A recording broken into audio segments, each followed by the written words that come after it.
નમસ્કાર, આપ જોઈ રહ્યા છો TV9. હું છું જગદીશ. સમાચારની શરૂઆત કરીશું અને સૌથી પહેલા વાત કરીશું કોની સત્તા વિશે.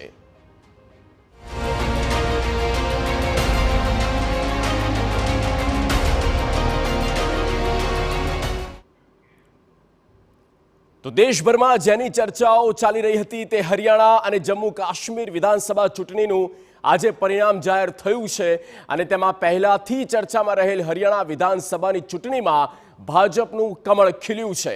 હરિયાણામાં ભાજપની બહુમત સાથે જીત થઈ અને ગુજરાતના ગાંધીનગરના કમલમ ખાતે તેનું સેલિબ્રેશન કરવામાં આવ્યું.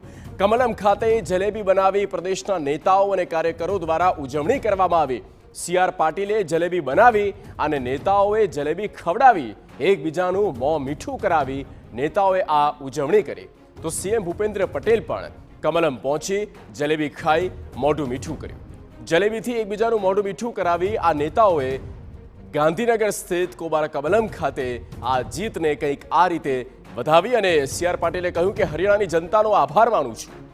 વધુમાં કહ્યું કે ફરી એકવાર સાબિત થયું મોદીજીના નેતૃત્વ પર લોકોને વિશ્વાસ છે અને આ પરિણામોની અસર મહારાષ્ટ્રમાં પણ થશે. હરિયાણાની જીતનો ફાયદો મહારાષ્ટ્રને થશે તેવું પણ CR પાટીલે કહ્યું છે.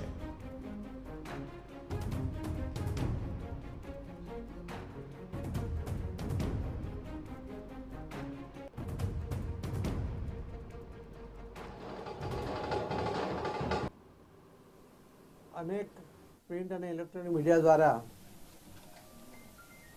અલગ અલગ પ્રકારના પરિણામોની શક્યતાઓ જાહેર કરવામાં આવી હતી,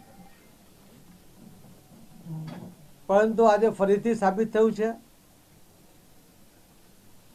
કે ભારતીય જનતા પાર્ટીમાં અને માનનીય પ્રધાનમંત્રી શ્રી નરેન્દ્ર મોદી સાહેબના નેતૃત્વમાં લોકોનો જે અખૂટ વિશ્વાસ છે એ આજે ફરી હરિયાણાના મતદારોએ પ્રદર્શિત કર્યો છે. લગભગ 49 સીટો હમણાં સુધી આગળ છે અને કદાચ 50થી વધુ સીટો પર ક્લિયર મેજોરિટી સાથે ભારતીય જનતા પાર્ટી ત્રીજી વાર હરિયાણામાં સરકાર બનાવવા જઈ રહી છે. જે રીતે ડબલ એન્જિનની સરકારની વાતો કરતા હતા, કોંગ્રેસ એના મજાક ઉડાવતો હતો, પરંતુ જે થયેલા વિકાસના કામોને કારણે હરિયાણાના મતદાર ભાઈ બહેનોએ ફરીથી ત્રીજી વાર પણ ભારતીય જનતા પાર્ટીને સત્તા સોંપી છે અને જવાબદારી આપી છે. કોંગ્રેસના જૂઠાણાઓની વચ્ચે સતત એમણે નેગેટિવ પ્રચાર કરવા છતાં લોકોનું મન એ સ્પષ્ટપણે માનનીય પ્રધાનમંત્રી શ્રી નરેન્દ્ર મોદી સાહેબમાં વિશ્વાસ મૂકવાનો હતો નહીં આજે પ્રદર્શિત થયું છે. એના માટે હરિયાણાના સૌ ભાઈ બહેનોને ખૂબ ખૂબ એમનો અભિનંદન આપું છું, એમનો આભાર વ્યક્ત કરું છું. અને માનનીય પ્રધાનમંત્રી શ્રી મોદી સાહેબના નેતૃત્વમાં ભારતીય જનતા પાર્ટીએ જે વિજય પ્રાપ્ત કર્યો છે એના માટે મોદી સાહેબને પણ આભાર માનીએ છીએ અને સૌ હરિયાણાના કાર્યકર્તાઓને, મતદાતા ભાઈ બહેનોને પણ ખૂબ ખૂબ અભિનંદન આપીએ છીએ.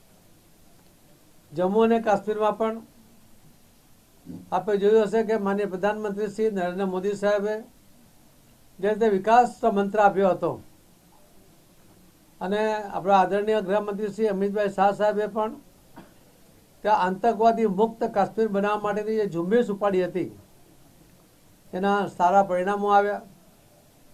લોકોનો કામ ધંધો શરૂ થયો, લોકો ભયમુક્ત થયા અને એના કારણે જે ગણતરી ચાલી રહી છે એમાં 27 સીટથી વધુ સીટો પર ભારતીય જનતા પાર્ટી એ આગળ ચાલી રહી છે અને કોંગ્રેસ એની પાસે 10થી 12 સીટો પર જ આગળ ચાલી રહી છે.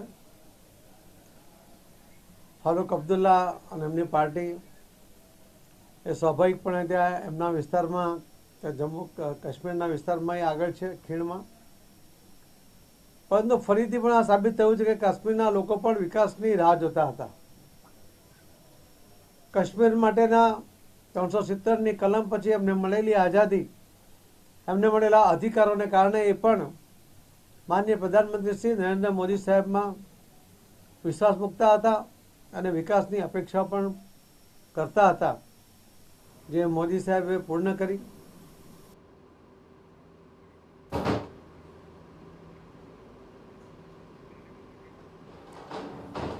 તો ભાજપની આ હેટ્રિક છે હરિયાણામાં અને તેની ઉજવણી ગાંધીનગર કોબા કવલમ ખાતે કરવામાં આવી છે. ખુદ CR પાટીલ કે જેમણે જલેબી બનાવી અને અન્ય નેતાઓને પણ ખવડાવી મોં મીઠું કરીને કંઈક આ રીતે આ ઉજવણીને યાદગાર બનાવી છે. હરિયાણાની જીત એ ભાજપ માટે ખૂબ જ મહત્વપૂર્ણ સાબિત થઈ રહી છે. આપ જોઈ શકો છો તે પ્રમાણે મુખ્યપ્રધાન ભૂપેન્દ્ર પટેલ પણ કમલમ પર આવી ચૂક્યા છે અને આજે જલેબીનો ખાસ કાર્યક્રમ છે તે રાખવામાં આવી રહ્યો છે. રાષ્ટ્રીય રાજનીતિમાં આ હરિયાણાના પરિણામો એ મહત્વના છે. સીધા દર્શક આપ જોઈ શકો છો કે મુખ્યપ્રધાન ભૂપેન્દ્ર પટેલનું મોં મીઠું કરી અને જે ગુજરાત પ્રદેશના નેતાઓ છે તેમને શુભેચ્છાઓ છે તે આપી રહ્યા છે. મહત્વની વાત એ પણ છે કે આજે મુખ્યપ્રધાન ભૂપેન્દ્ર પટેલ દિલ્હીની મુલાકાતે હતા અને તેમણે પોતે વડાપ્રધાનને હરિયાણાની જીત માટેના પણ અભિનંદન છે તે આપ્યા છે. અને આ કમલમ પરના દ્રશ્યો દિલ્હીથી સીધા મુખ્યમંત્રી કમલમ ખાતે આવી રહ્યા છે અને કમલમમાં આ જે ખુશી છે, આ જે જશ્ન છે, આનો જે માહોલ છે તે અહીંયા જોવા મળી રહ્યો છે કે રાષ્ટ્રીય રાજનીતિ માટે, કેમ કે પહેલી વખતે 2024માં ગઠબંધનની સરકાર હતી અને ત્યારબાદ હવે આપ જુઓ છો કે એક આગ્રહ સાથે વડાપ્રધાનને જ્યારે મુખ્યપ્રધાન મળ્યા છે ત્યારે મુખ્યપ્રધાનનું પણ અહીંયા મોં મીઠું છે તે કરાવવામાં આવી રહ્યું છે અને હવે મુખ્યપ્રધાન છે તે બેઠકમાં જઈ રહ્યા છે. પોતાના એક સ્વભાવ પ્રમાણે એક જે કહી શકાય કે જે ચર્ચા છે તે પણ તેમણે કરી અને આ જે હરિયાણાની જીત છે તેની અસર હરિયાણાથી લઈને ગુજરાત ભાજપ સુધી જોવા મળી રહી છે. કેમેરામેન નવ સાથે ગીતા મિશ્રા, TV9 ગાંધીનગર. તો CM ભૂપેન્દ્ર પટેલ તેઓ પણ પહોંચ્યા હતા અને તેમણે પણ જલેબી ખાધી છે અને આ જીતની ઉજવણીમાં તેઓ પણ સહભાગી થયા હતા. અન્ય જે દિગ્ગજો છે તેઓ પણ જોવા મળી રહ્યા છે.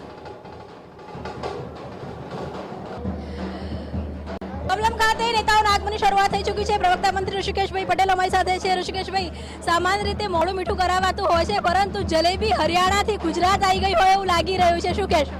આજે હૃદય પણ મીઠું થઈ ગયું છે, ગોળ ગોળ થઈ ગયું છે. કેવળ મોઢું નહીં, પરંતુ સમગ્ર ભારતીય જનતા પાર્ટીના કાર્યકર્તાઓ દેશભરની અંદર એટલા બધા ઉત્સાહિત છે, કદાચ તમે કલ્પના પણ નહીં કરી શકો. અને કદાચ હવે ટીવી વિઝ્યુઅલ્સમાં આપણે જે જોઈએ છીએ તે ભારતીય જનતા પાર્ટીના દેશભરના તમામ કાર્યકર્તાઓમાં ઉત્સાહથી અને હજુ પણ બાકી ઇલેક્શનમાં પણ આપ ચોક્કસ જોઈ શકશો કે સ્પષ્ટ બહુમતથી બંને રાજ્યોમાં ભારતીય જનતા પાર્ટીની સરકાર બનવા જઈ રહી છે.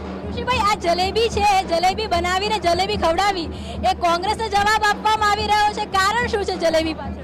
સરકારની નીતિઓની જે આદરણીય નરેન્દ્રભાઈએ જે વિકાસ ડેવલપમેન્ટનું જે મોડલ જે મૂક્યું છે અને અલગ અલગ પ્રકારની વિકાસની રાજનીતિને દેશે સ્વીકારી છે, એ જ પ્રમાણે હવે આગળના સમયમાં પણ લોકો આખા દેશભરની અંદર ગમે તેટલી વાતો થાય, ગમે તેટલી ગપશપ થાય, પરંતુ અંતે તો લોકશાહીની આ જીત છે. લોકશાહીની જીત છે. રાઘવજીભાઈ, જે રીતે વાત કરવામાં આવી રહી છે કે લોકશાહીની જીત છે, ખુશીનો માહોલ અહીંયા જોવા મળી રહ્યો છે, કયા ફેક્ટર છે જે આપને લાગી રહ્યા છે કે સૌથી મહત્વની ભૂમિકા ભજવી છે? હરિયાણામાં ભારતીય જનતા પાર્ટીના વિજયના કારણે સમગ્ર દેશના ભારતીય જનતા પાર્ટીના કાર્યકરોમાં ઉત્સાહનું એક મોજું ફરી વળ્યું. જે રીતે એક્ઝિટ પોલના તારણો બતાવતા હતા એનાથી વિપરીત હરિયાણાના લોકોએ નરેન્દ્રભાઈ મોદીના નેતૃત્વ ઉપર મંજૂરીની મોર મારી અને ભારતીય જનતા પાર્ટીના નીતિઓ, સિદ્ધાંતો અને કાર્યક્રમોના કારણે ભાજપને વિજય અપાવ્યો છે. અમિતભાઈ શાહની વ્યૂહરચના અને નરેન્દ્રભાઈના નેતૃત્વના કારણે આ ભવ્ય વિજય શક્ય બન્યો છે, જેના પરિણામે રાઘવજીભાઈ, આપ પોતે અહીંયા કૃષિ મંત્રી તરીકે અહીંયા ફરજ બજાવી રહ્યા છો. હરિયાણામાં એવું કહેવામાં આવતું હતું કે ખેડૂતો નારાજ છે, કિસાન આંદોલનના કારણે ખેડૂતો નારાજ છે, તો શું લાગી રહ્યું છે કે આ વાત કોંગ્રેસ દ્વારા કરવામાં આવી હતી કે નારાજ ખેડૂતોને મનાવી લેવામાં? નારાજગીની વાત એક ભ્રમ છે, એક પ્રચાર છે.